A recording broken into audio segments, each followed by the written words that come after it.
નમસ્તે વિદ્યાર્થી મિત્રો, ધોરણ 6 ની અંદર આપણે જે નવું ચેપ્ટર શરૂ કર્યું પાંચમું પાયાના આકારોની સમાજ, એની અંદર સ્વાધ્યાય 5.1 માં ગયા વિડીયોમાં આપણે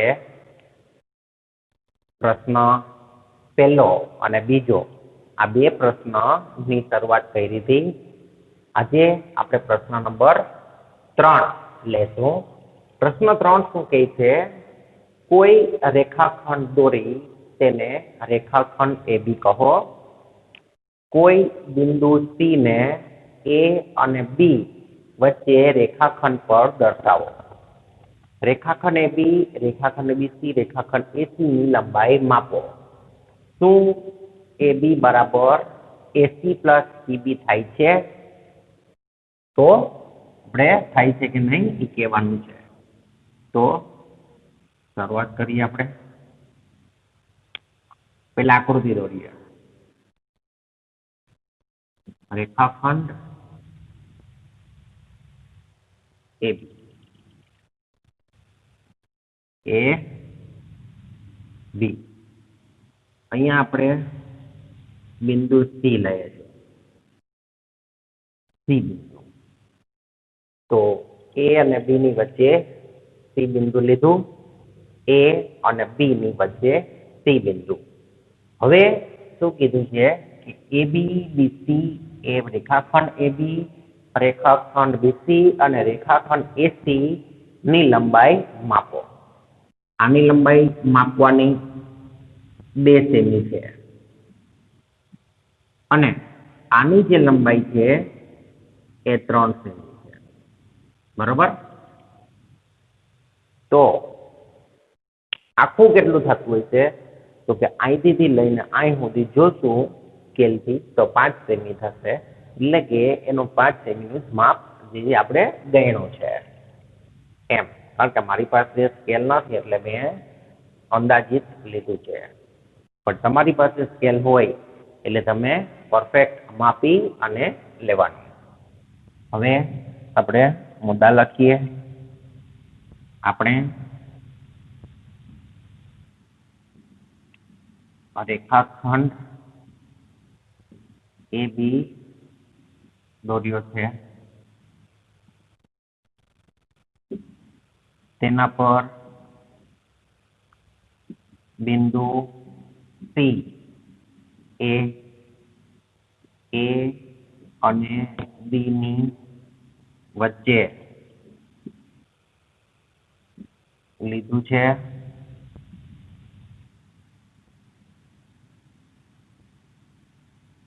AC બરાબર 2 સેમી અને CB બરાબર 3 સેમી થાય છે. હવે AC પ્લસ CB એટલે કે 2 પ્લસ 3 બરાબર 5 અને AB બરાબર 5 થાય છે.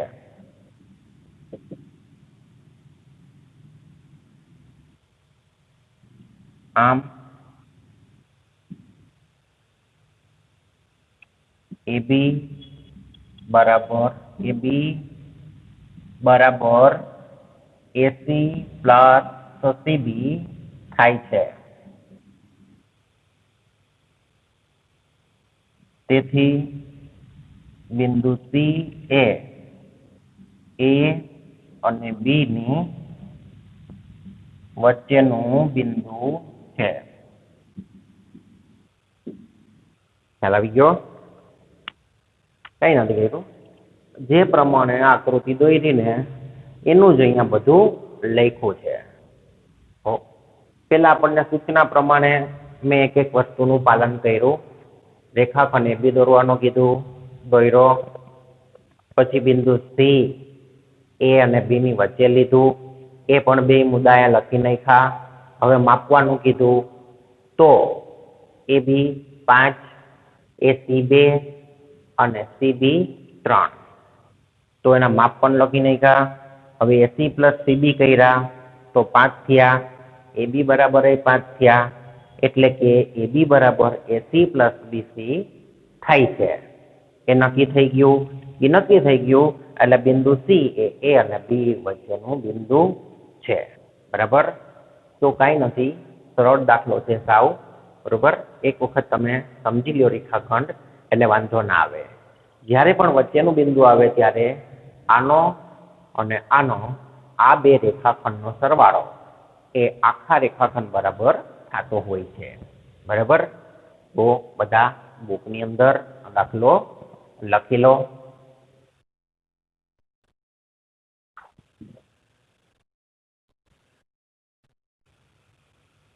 ચાલો વિદ્યાર્થી મિત્રો, હવે પ્રશ્ન 3 પૂરો કર્યા પછી પ્રશ્ન 4. પ્રશ્ન 4 શું કહે છે કે રેખા પર 3 બિંદુઓ એ બી અને સી છે.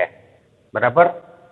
જો એ બી બરાબર 5 સેમી, બીસી બરાબર 3 સેમી અને એસી બરાબર 8 સેમી હોય તો ક્યુ બિંદુ બાકીના બેની વચ્ચે હશે. બરાબર. આપણે જવાબ આપવાનો છે કે ક્યુ બિંદુ એ બી અને સી જે છે એમાંથી ક્યુ બિંદુ છે એ બાકીના બે બિંદુની વચ્ચે હશે. એક રેખા પર 3 બિંદુ છે. બરાબર. તો આપણે આન્સર આપીએ આનો. પહેલા એક રેખા દોરીએ.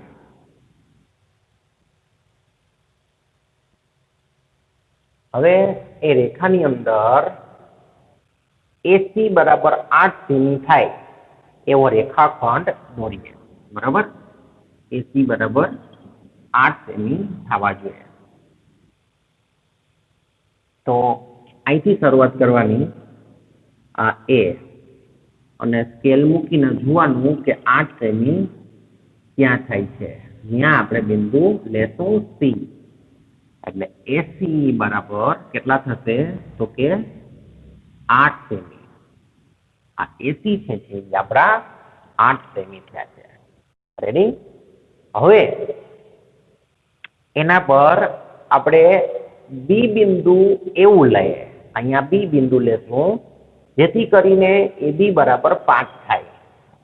તો એબી બરાબર 5 સેમી આમ જોવાનું. તમે આમ સ્કેલ મૂકી સ્કેલ અને પછી જોવાનું તો કે 5 સેમી ક્યાં આવે છે તો કે અહીંયા આવે છે 5.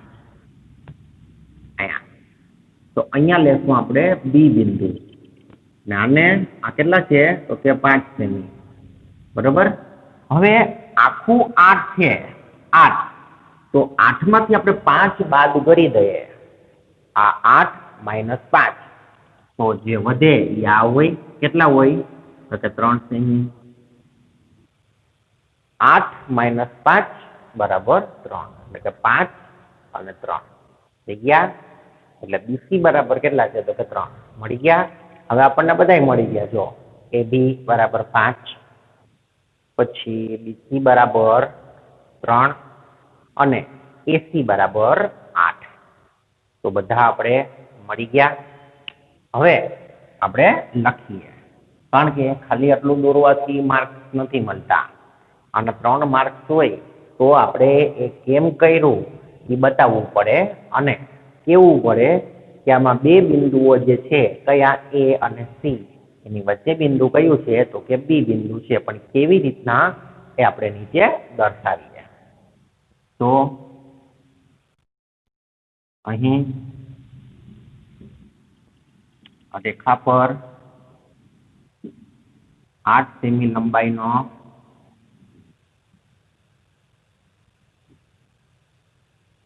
રેખાખંડ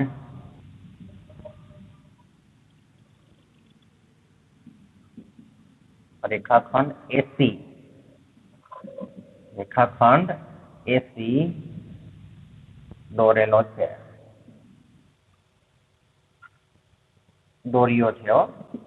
દોર્યો છે. અહીં રેખા પર 8 સેમી લંબાઈનો રેખાખંડ દોર્યો છે. આપણે જે પ્રમાણે આકૃતિમાં દર્શાવ્યું હોય એ પ્રમાણેનું બધું લખવાનું. બરાબર. ઘણાના શબ્દમાં ફેર આવે કે અહીં રેખા પર રેખાખંડ એસી 8 સેમી લંબાઈનો દોર્યો છે, આવું બધી ચેન્જ કરતા હોય. આગળ પાછળ થઈ જાય તો નો પ્રોબ્લેમ, એમાં કઈ ફેર ન પડે. હવે રેખાખંડ એસી પર બિંદુ બી એવી રીતે લીધું કે જેથી AB બરાબર 5 સેમી થાય છે. હવે BC બરાબર શું થાય તો કે AC માઇનસ AB. આ AC જે છે એની અંદરથી આપણે AB બાદ કરીએ તો આપણને આ મળે ને, એટલે કે 8 માઇનસ 5 બરાબર 3 સેમી. તેથી BC બરાબર 3 સેમી.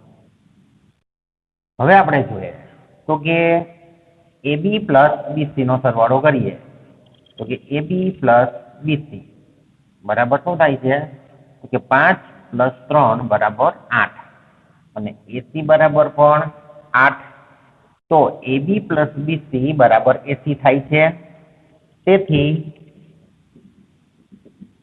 AB પ્લસ BC બરાબર AC થાય છે.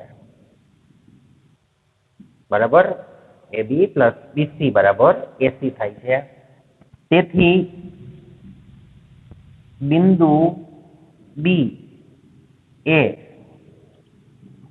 બાકીના બે બિંદુઓ A અને C ની વચ્ચે આવેલું છે. મોટી જાઉં એટલે તમને સરળતાથી દેખાય.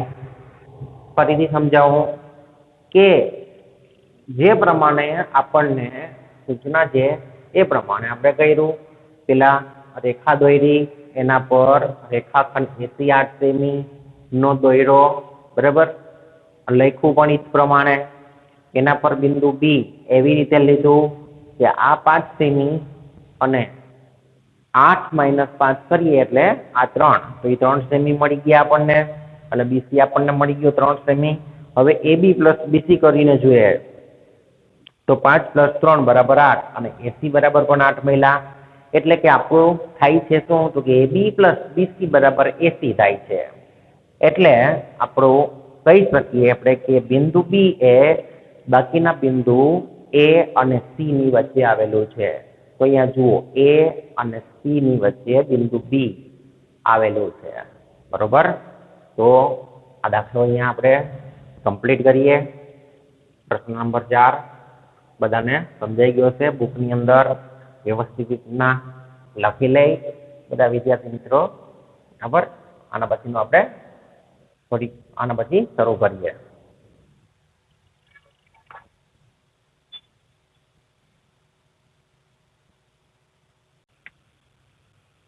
હવે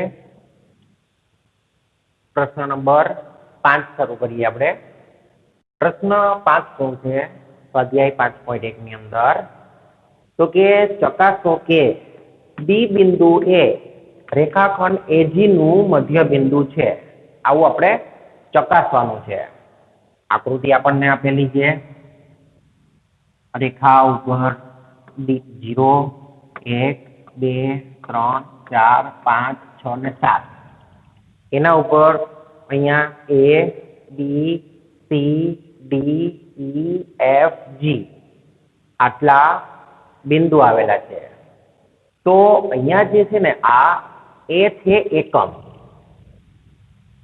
0 થી આ 1 એકમ, 2 3 4 5 6, બરાબર, એવી રીતના જે છે એ આની વચ્ચેનો એક એક ગાળો છે, એક એકમનો ગાળો છે એક બિંદુ વચ્ચે.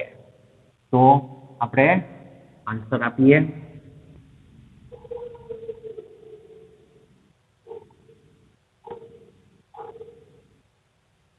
ડી બિંદુ એ રેખાખંડ AG નું મધ્ય બિંદુ છે તે ચકાસવા માટે સૌ પ્રથમ આપણે હવે પહેલા વહેલા આપણે ડી બિંદુ ગોતવું જ ને એટલે આપણે ડી જોઈએ. ડી ક્યાં છે? તો કે અહીંયા. તમારે આવું કઈ કરવાની જરૂર નથી. બોક્સ કે એવું કઈ એ હું જ કરું છું, કારણ કે તમને મારે સમજાવવું છે એ માટે. બરાબર? તમારે તો આકૃતિ દોરાઈ ગઈ એટલે પછી એમાં કંઈ પણ કરવાનું નથી. તો આપણે ડી બિંદુ થી લઈ અને આપણે ડી બિંદુ ગોતી લીધું. હવે આપણે પેલા ગોતશું અંતર. આ અંતર ગોતશું આપણે. આ કયું? આટલું. અને પછી ગોતશું અહીં સુધીનું અંતર, એટલે કે આટલું. આ આપણે અંતર ગોતશું. સૌ પ્રથમ આપણે બિંદુ એ થી ડી સુધીનું અંતર એડી અને બિંદુ ડી થી જી સુધીનું અંતર ડીજી શોધશું. બરાબર? એટલે આપણને મળી જશે. તો એડી પેલા વેલા આપણે લઈએ એડી. એડી બરાબર થાય છે એબી પ્લસ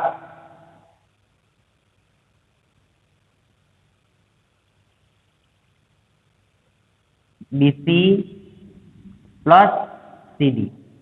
એ થી લઈ અને આપણે જે ડી સુધીનું અંતર જોઈએ છે આટલું અંતર, તો એબી, બીસી અને સીડી આ અંતરનો સરવાળો કરીએ એટલે આપણને એ થી લઈને બી સુધીનું અંતર મળે. તો એ થી લઈને બી સુધીનું અંતર કેટલું?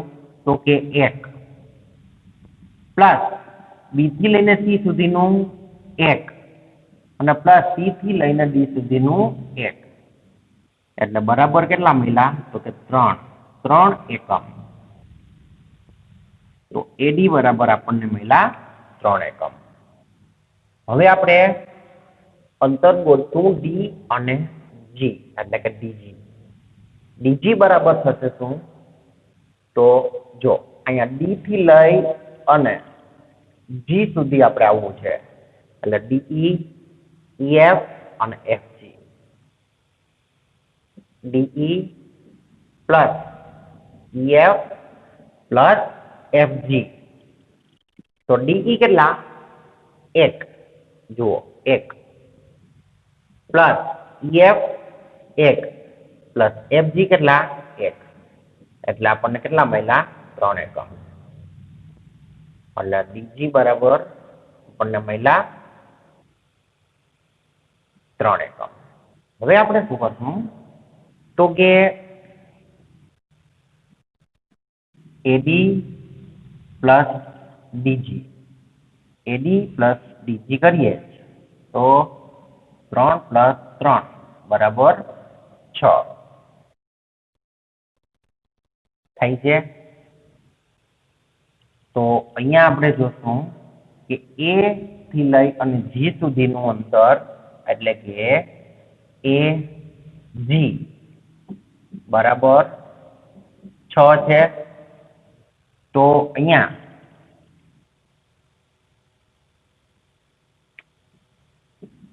એડી બરાબર ડીજી થાય છે અને રેખાખંડ એસી પર ડી બિંદુ આવેલું છે. તેથી ડી એ રેખાખંડ એજી નું મધ્ય બિંદુ છે. જો 3 + 3 એટલે 6 થયા, બરાબર. એટલે જી એડી પ્લસ ડીજી, એડી અને ડીજી બે સરખા થયા, 3 અને 3 એટલે કે ડી જે છે એ વચ્ચે આવે અને એસી પર ડી બિંદુ આવેલું છે એટલે ડી એ એજી નું મધ્ય બિંદુ છે, બરાબર. તો આવી રીતે આ દાખલો થાય. વ્યવસ્થિત રીતના તમે બુકની અંદર લખી લો. પરીક્ષામાં આના 3 માર્ક હોય છે. 3 માર્કનો દાખલો પૂછાય. ખાલી કહેવાનું જ હોય કે આ ડી બિંદુ છે એ એજીનું મધ્ય બિંદુ છે. મધ્ય બિંદુ કેવી રીતે આવે એ જ આપણે બતાવવાનું હોય. તો કે આ બાજુ 3 એકમ આવે અને આ બાજુ 3 એકમ આવે અને 3 એકમ આવી રીતે આવે, બરોબર. એડીમાં 3 એકમ અને ડીજીમાં 3 એકમ એટલે કે એ બે સરખા થાય છે અને એસી પર ડી બિંદુ આવેલું છે, એને કારણે એ ડી એ એજીનું મધ્ય બિંદુ છે, બરાબર. તો આ દાખલો તમે લખી લો.